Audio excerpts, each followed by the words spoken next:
What's up, ladies and gentlemen? Evil Punk here again in Forza Horizon 4. Today I'm doing something a little different from a drift video. Today I'm going to be doing a race build and tune. And the car that I'm using today is the 2013 Subaru BRZ. And when you're tuning for a race, that being a circuit or a sprint, there are a couple of things that you want to keep in mind. Things like grip, so wheel grip, turning response, so you want to be able to turn, so you need some turn in response, and also things like oversteer and understeer. And if any more points come to mind while I'm making this build, I'll be sure to mention them. But first, let's get into a custom upgrade.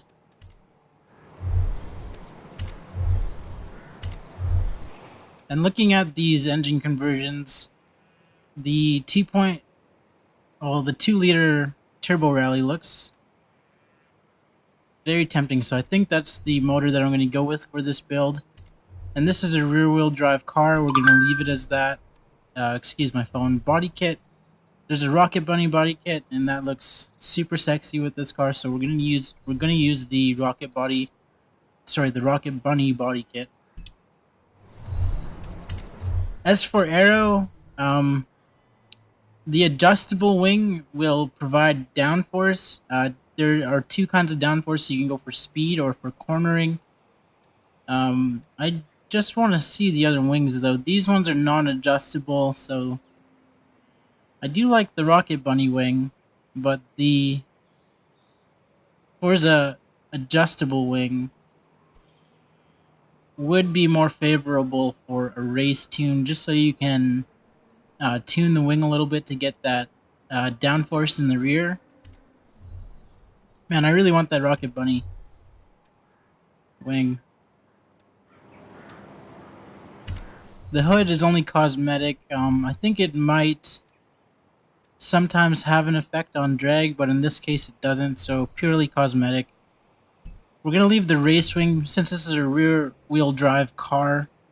We can use the adjustable tune to help us get more grip in the rear, which is something you definitely want for a rear-wheel drive car. And because I went with such a powerful motor, I'm going to put race tires on. And I will as well increase the width of the tires again for all that extra grip. So I'm going to go sort of mid-range with this build. I'm going to go with the 255/40s, both for the front and the rear. The rears you can actually make quite large.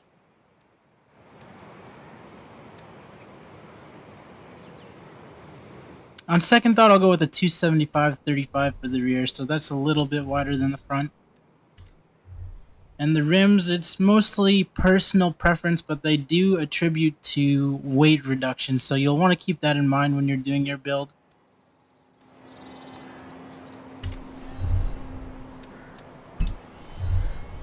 So of course, the less weight, the quicker your car will be. The rim size I'm going to leave as is. Increasing the rim size will increase weight. For the clutch, you always want to go with the race clutch for the minimal shift times. You want a race transmission so you can tune your gear ratios. The driveline is more for weight reduction than anything. And then the differential. You want to install a race differential so you can tune your diff, so you can adjust when your differential locks. A locked diff will cause the wheels to spin a lot more, and that will give you a lot of oversteer. But for this build, we're going to tune the opposite direction, and we want it to be balanced. We don't want understeer, but we also don't want oversteer. So now platform and handling, it's always a good idea to go with fully upgraded brakes. Race springs and dampers, the lower your car is, the more responsive it will be. And basically just upgrade everything to race so that every option for tuning is available to you. Of course, full weight reduction and a full roll cage. And for the stuff like the motor, this in Forza Horizon, this comes down to personal preference, really. But in something like Forza Motorsport, races are homologated, so stuff like this will really matter. But in Forza Horizon, this mostly comes down to personal preference. So I'm going to try to build this to an even PI if I can. 885, that's a fairly round number. I think I'm happy with 885, but let's see what we get. 890. Okay, I'm happy with 890. So everything is fully upgraded in this build. As much as it will let me, aside from maybe some of the rim size and width. So we're going to go ahead and install this build.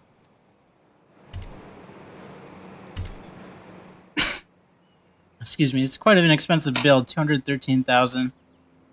And before we get into the tuning, I just want to take it out as it is and see how it responds.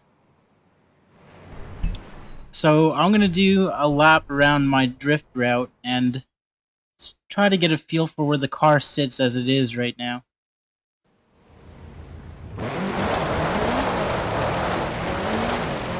So we widened the wheels in the back, and one of the reasons for that is this is a rear-wheel drive car, so you're going to need all that grip for the launch at the start of the race, as well as acceleration throughout the race.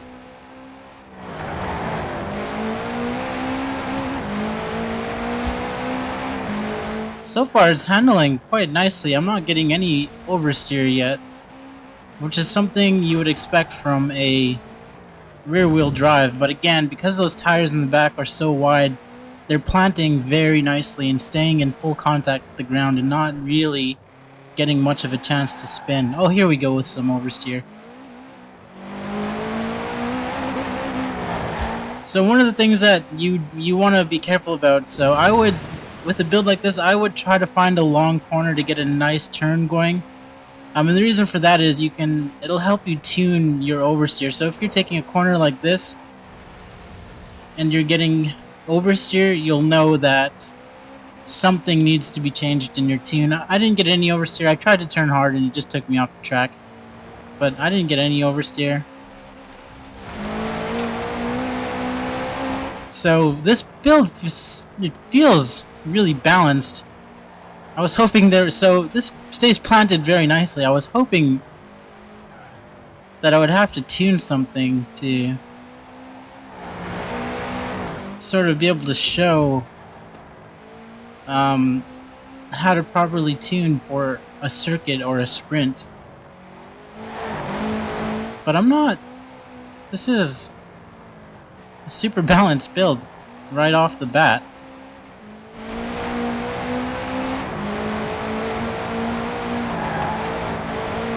It's super grippy. Okay, so here we go. There's a little bit of understeer on that corner.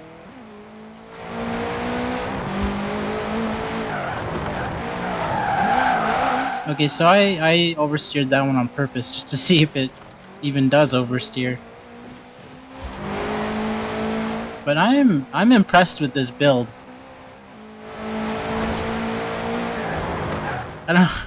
I was trying to put a bunch of power into it, so there would be some things that I have to tune.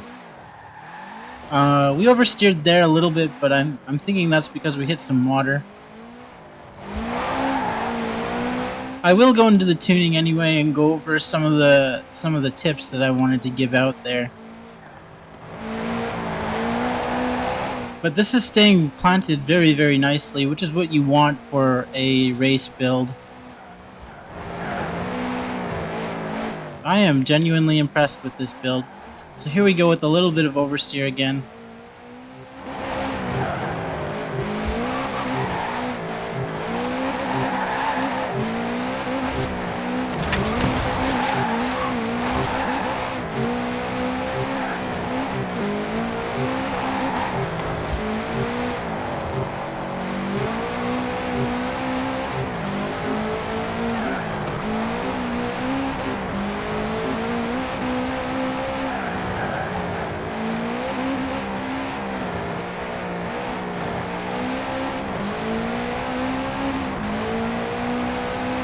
So I really don't know what to say about this build other than it's sticking to the ground very, very nicely. So just based off of this build alone, this is a good car. Much better than I expected. Plenty of grip in the turns, which is perfect for a circuit or a sprint. Oh, missed my turn. A little bit of wheel spin on the launch, it seems. A little bit of oversteer as well in that last corner behind us.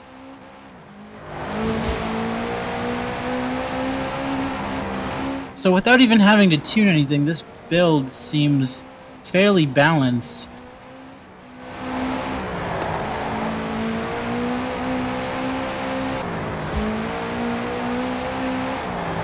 Oh, this was that was pilot error. I always screw that corner up. I'm just overwhelmed at how well this car is handling. So let me go into the tune and have a look. Again, I didn't tune anything. It's just raw build right now. So in the beginning of the video, I said that one of the key points was oversteer and understeer. You can fix that with a little bit of spring tuning. So if I was getting too much oversteer, I would want to stiffen the front springs a bit and maybe soften the rear springs. That will reduce oversteer, and vice versa. If I'm getting too much understeer, I will stiffen the rear springs and soften the front. But this car is balanced already, so I'm not going to change anything with the springs. The ride height, the lower the car is, the more stable it is in a race. But you also run the risk of hitting a bump and spinning out. So you want the car as low as you can go without bottoming out. This feels like a comfortable height for this build. And looking at the gear ratios, we have a top speed of 196 miles an hour. So I want to see what the highest top speed is with just tuning the gear ratio, the final drive. 211.2 right there at 2. I missed it. So we're going to look at what 2.88 is. It's still 211, so we can go back towards acceleration. So we're going to go with a 3.0. 210, so that's only lost a mile an hour at the top end, so we'll leave that. The only thing you really ever need to tune is your final drive, unless of course the gap between your gears is too large, in which case you would adjust each individual gear. Tuning towards speed will increase the length of the gear, and tuning towards acceleration will shorten the length of the gear. Alignment for your camber. The car stays more stable with negative camber for something like a sprint or a circuit, but you get peak grip and peak acceleration at 0 degrees camber. That means your car will accelerate better and have much better grip at 0 degrees. But like I said, while I was taking the car around the drift route, it already handled favorably, so I'm not going to change any of the camber. Another point that I'd mentioned in the beginning was turn-in response. So if you feel like your car is not turning sharp enough for you, you can tune your toe towards toe out. And you don't want to do really big changes, just a few degrees at a time until you get that turning response that you want. You can do that for the front and the rear. Toe in makes the car go in a straight line better, but you're much more likely to spin out in a turn, so you don't have as much stability for a sprint or a circuit. So if your turn-in response is not great and you're getting a bunch of understeer, you can tune this towards toe out, and that will help your turning radius. But like I said, the build itself was enough that I didn't have to tune anything. And the angle caster, or the front caster, this has to do with your camber. Depending on how you adjust it, It will either allow you to have more or less camber in the front. So I generally don't, I generally just leave this at 5 degrees. Now for the roll bars, this has to do with transitioning through corners. So for a good balance with a rear wheel drive car, you sort of want to have the front stiffer than the rear, which it already is with this build. So this will help keep you from spinning out when you're transitioning from one turn to a next. For instance, you're turning right, and then at the end of the right turn, you immediately come into a left. If this isn't properly balanced, it's likely you'll go into a spin or get loads of understeer. So this is something you want to be careful about tuning, because if it's not properly tuned, it could throw you into spins when you least expect it. So again, for a rear-wheel drive car, you want the front to be stiffer than the rear. I would start with them fairly close together and then sort of spread them out. But this is already good as it is. So 38.48 and 26.55. And the damping, this has more to do with your springs, the suspension. So this is where the wheels go up and down when they hit bumps. So the stiffer it is, the more responsive the car will be. But if it's too stiff and you hit a bump, that could throw your car into a spin, and you don't want that. So I find that these generally don't have a very huge effect on how my builds race. But sometimes stiffening them up can help the car's responsiveness, but again, stiffening them too much can make the car unstable and uneven ground. And for your downforce, for a rear-wheel drive car, depending on the type of race you're doing, if it's a circuit with a lot of turns, I would adjust the rear downforce towards cornering. Otherwise, if there's a lot of straights, you can tune it towards speeding, and all this does is help keep the wheels planted to the ground so they'll spin less. This just helps the wheels stay gripped to the ground, so they're pushing the car forward rather than just spinning in place. And for braking force, normally I would tune this so that the brakes are tighter in the front, and that will keep the tail from kicking out when you're braking on a corner. But this feels balanced as it is. But like I said, for a rear-wheel drive car, I normally tune the balance towards the front, maybe 60 to 60%. But because this build was already so good, I'm going to leave that at 50%. Braking force, this is how much pressure you have to put on the brake before your brake locks. So if you find that your brakes are locking too much or too often, you can turn this down. Or if you find that your brakes aren't locking at all, you can turn this up. But again, this build is already very, very balanced, so I'm going to leave this at 100%. And the differential, this has to do with when your wheels lock when you're on the throttle. That means when the differential locks, the wheels will spin in sync at the same rate. So for a rear-wheel drive build, you would want to lower the acceleration and the deceleration, but this is already I keep saying it, but it's just true. This build alone was so good that I didn't even have to touch the tuning. But so acceleration, you would turn that down if your wheels are spinning too much and that's causing your tail to kick out when you're on the throttle.